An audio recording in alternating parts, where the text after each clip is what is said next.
بسم الله الرحمن الرحيم سبح لله ما في السماوات وما في الأرض وهو العزيز الحكيم.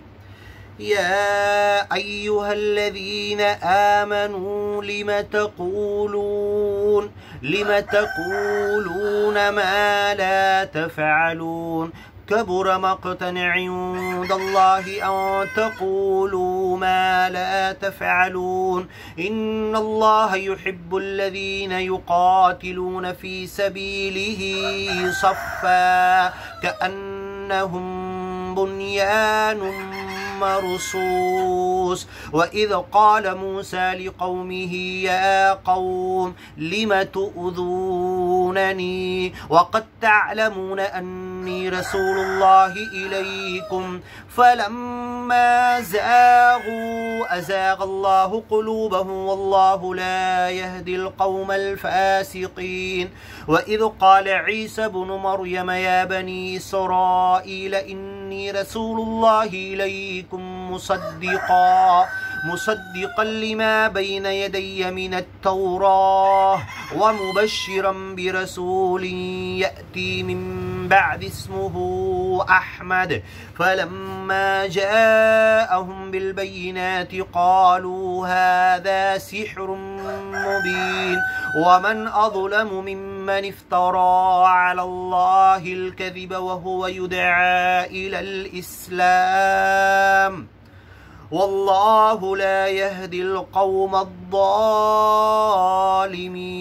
يريدون ليطفئوا نور الله بأفواههم والله متم نوره ولو كره الكافرون. هو الذي أرسل رسوله بالهدى ودين الحق ليظهره على الدين كله ولو كره المشركون. يا أيها الذين آمنوا هل أدلكم على تجارة تنجيكم من عذاب أليم تؤمنون بالله ورسوله وتجاهدون في سبيل الله بأموالكم وأنفسكم ذلكم خير لكم إن كنتم تعلمون. يغفر لكم ذنوبكم ويدخلكم جنات تجري من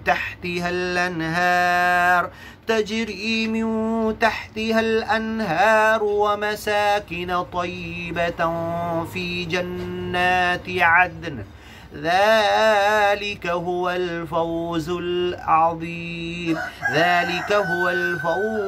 العظيم. وأخرى تحبونها نصر من الله وفتح قريب وبشر المؤمنين. يا أيها الذين آمنوا كونوا أنصار الله كما قال عيسى بن مريم للحواريين من أنصاري إلى الله قال الحواريون نحن أنصار الله. فآمنت طائفة من بني إسرائيل وكفرت طائفة فأيدنا الذين آمنوا على عدوهم فأصبحوا ظاهرين. صدق الله العظيم. ومن أصدق من الله قيلا ومن أحسن من الله حديثا.